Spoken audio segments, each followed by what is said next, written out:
Alléluia, gloire à Dieu. Alors, c'est quoi votre question? Au fait, je ne sais pas, on commence par la première. Bon, on va commencer par la deuxième. D'accord. Okay. Au fait, la deuxième question, c'était dans... Le micro, ouais, dans Psaume 2. Attends, oui, dans Psaume 2, verset 6. Quand ça dit... Ah non, verset 6. Ah oui, c'est verset 6. C'est moi. Ah oui, verset 6. Quand il parle du roi... Tu peux le lire? Ok. C'est moi qui ai consacré mon roi sur Sion, la montagne de ma sainteté. D'accord. Oui, mais quand il dit mon roi c'est Jésus, c'est pas David. Ici, les questions de... En fait, on peut traduire ce passage sous deux façons. De deux façons. La première, il est question, bien sûr, sur le plan historique de David. Non, ça sur le plan historique. Il est question de David qui était combattu quand le Seigneur l'a oint pour régner sur Israël. Sur Israël, beaucoup ne voulaient pas de cela. Et notamment, il y avait seulement la tribu de Benjamin et plutôt la tribu de Juda et de Benjamin aussi qui étaient avec David. Et les 10 autres tribus ne voulaient pas de lui. Voilà. Et prophétiquement, il est question, bien sûr, du Messie. Voilà. Donc là, prophétiquement, ici, c'est le Père qui parle au Fils. Donc, parce que effectivement, quand Jésus-Christ est né, il est né comme roi. Ça, vous le savez, hein, oui. Dans Matthieu 2. Et on nous dit que le roi Hérode voulait le tuer. Tu vois, non? Et beaucoup de Juifs aussi l'ont combattu. Et il a été crucifié aussi parce qu'il disait qu'il était roi. Voilà. Tout simplement. C'est ce que les gens disaient. C'est pour cela ici, le Père dit, c'est moi qui l'ai oint. Ok. Et puis au premier verset, c'est écrit, j'ai lu au nom de Jésus, pourquoi cette agitation parmi les nations et pourquoi les peuples projettent-ils des choses vaines? Bon, moi je crois que c'est... je vais relire tout. Pourquoi les rois de la terre se lèvent-ils en personne et les princes se liguent-ils avec eux contre Yahweh et contre son Messie? Bon, là, ça veut parler de Jésus. Oui, bien sûr. Et puis, ça veut parler, je crois que ça veut parler aussi de, je sais pas, quand la fin de temps va arriver, que les rois, au fait, ils vont se... Effectivement. Regarde, très bien, très bien. Ça me touche de voir des jeunes comme vous et qui s'intéressent à la parole. C'est très bien. Et le mot Messie vient de l'hébreu Mashiach. N'est-ce pas? Mashiach a été traduit aussi par oint, l'onction. En fait, Saül, qui était roi, on l'appelait aussi Mashiach ou Messie. Et tous les rois chez les Juifs étaient des Messies. Tu vois, non? Ils avaient reçu l'onction pour diriger, pour gouverner, pour régner. Donc c'était des Messies. Saül, David, tout ça là. Tu vois? Maintenant, il y a, à part ces Mashiach-là, tous ces rois-là, il y a aussi le Mashiach des Mashiach, c'est-à-dire Jésus-Christ. Voilà. Ah, ok. Donc après, là, de fait, là, si on veut voir là, donc ça veut dire que là, David, là, ici, là, il a déjà tout vu. En fait, David était à la fois roi et prophète. Et il a vu et il a prophétisé énormément sur sa postérité, c'est-à-dire Christ. Il a prophétisé sur le Seigneur, il a parlé sur son règne, tout ça. Oui, il a vu beaucoup de choses. Il n'a pas tout vu parce que aucun homme ne peut tout voir. Et nous recevons tous des portions de révélation parce que nous sommes dans un corps. Voilà. Okay. Effectivement, il a vu que Jésus-Christ allait être persécuté, rejeté et tout ça, effectivement. Après, c'est dit que j'ai lu au nom de Jésus, celui qui habite dans les cieux se rit d'eux, le Seigneur se moque d'eux, il leur parle dans sa colère et il les remplira de terreur par la grandeur de son courroux. Bon, j'ai demandé qu'est-ce que ça voulait dire le mot courroux. Elle m'avait dit que ça voulait dire colère. Colère, indignation, et c'est un terme, c'est un mot beaucoup plus fort encore, hein, parce que le courroux fait allusion aussi au jugement, au fouet et au châtiment, tout ça là. Au fait, moi, j'ai pas compris quand c'est dit que celui qui habite dans les cieux se rit d'eux. Ça veut pas là, ça veut dire quoi ça? Très bonne question. Ça parle de Dieu ou bien? Très bonne question. Et regarde Psaume 115, verset 3.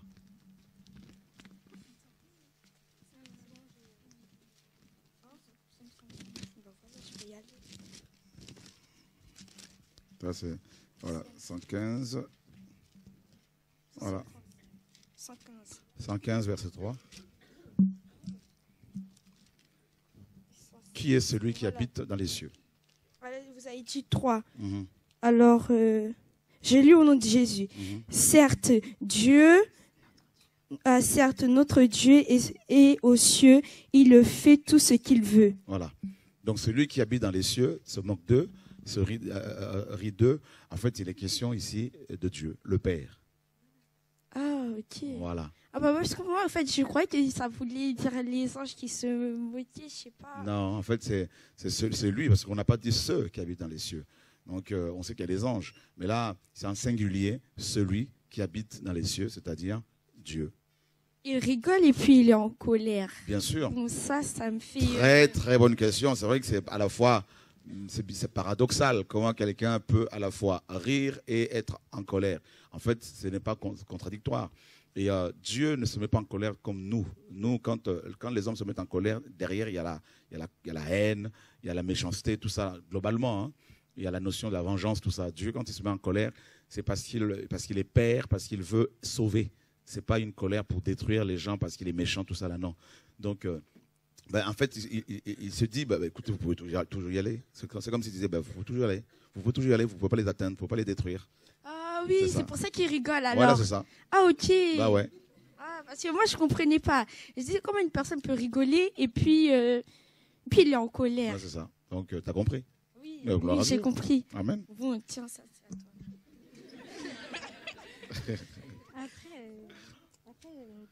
On n'entend pas, s'il te plaît, le micro. Après, j'avais une question sur Psaume chapitre 1. C'est tout le chapitre, quoi. Béni est l'homme qui ne marche pas selon le conseil des méchants et qui ne s'arrête pas sur la voie des pécheurs, qui ne s'assit pas dans l'assemblée des moqueurs, mais qui prend plaisir dans la loi de Yahweh et qui médite sa loi jour et nuit.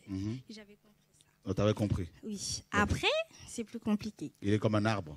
Oui. Ouais. Comment ça se fait que quelqu'un soit un arbre? Oui. Ah, c'est ça. On parlait un homme de qui est un quoi, arbre. Voilà, c'est bien. Il est comme un arbre planté près des ruisseaux d'eau qui rend son fruit en sa saison et dont le feuilletage ne se flétrit point, et ainsi tout ce qu'il fera réussira. Il n'en est pas ainsi des méchants. Ils sont comme la balle que le vent chasse au loin. C'est pourquoi les méchants ne résistent pas dans le jugement, ni les pécheurs dans l'assemblée des justes. Car Yahweh connaît la voie des justes, mais la voix des méchants périra. La fin, j'ai compris. La fin, t'as compris, mais les autres, t'as pas compris. De fleurs, les fleurs, tout ça, là. Oui. Ouais, c'est bizarre, c'est comment ça se fait. Regarde. Tu peux prendre Luc chapitre 12.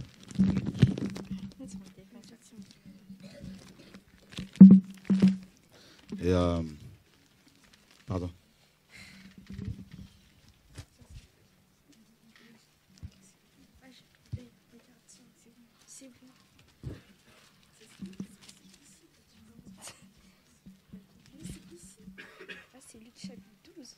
Et Luc chapitre combien? Luc chapitre 13, verset 6. Tu peux lire? 13, verset 6. Verset 6. 13, verset 6.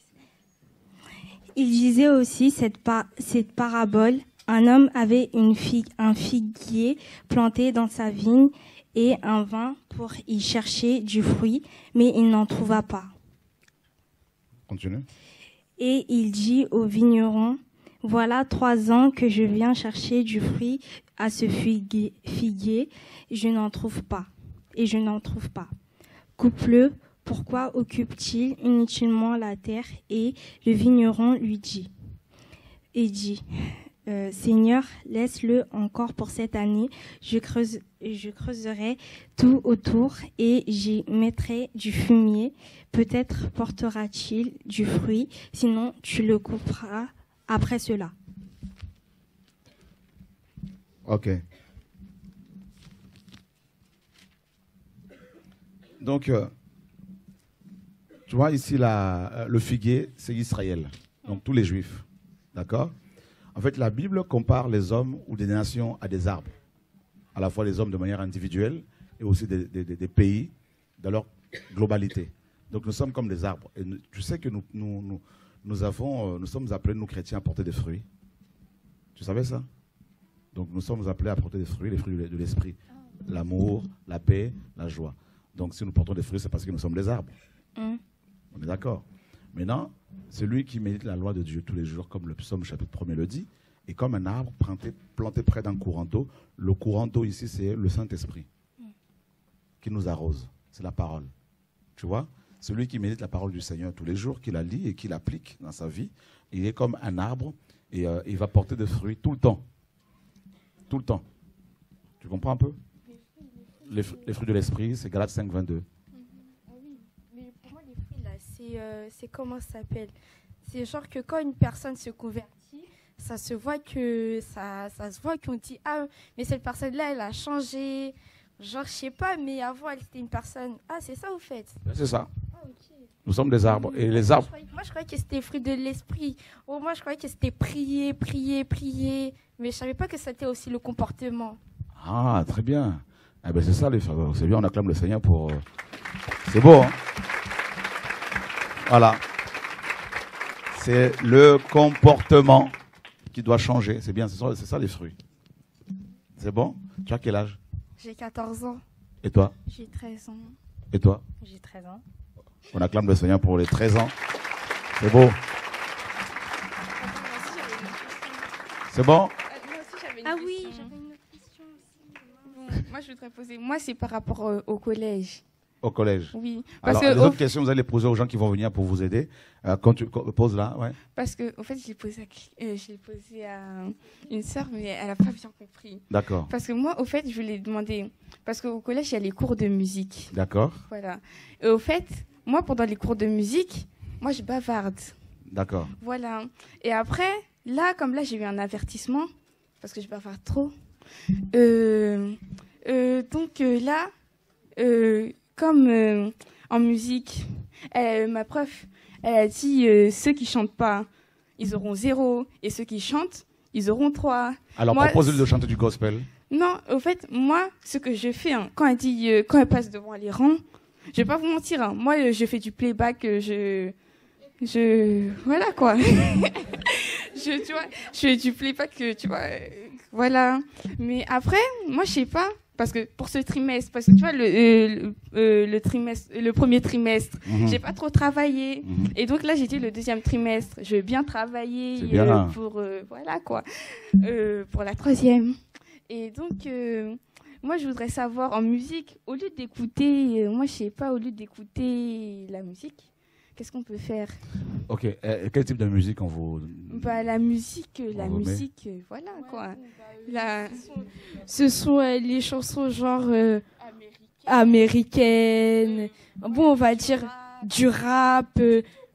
Ah okay. Oui, alors, vous allez John prier. Legend par exemple. Ok, vous allez prier le Seigneur et on a des jeunes comme vous qui ont prié dans ce sens, c'est-à-dire ils ont demandé au Seigneur de permettre à ce que leur prof de musique accepte de les laisser chanter des chants chrétiens, genre gospel, tout ça, des gens qui honorent le Seigneur.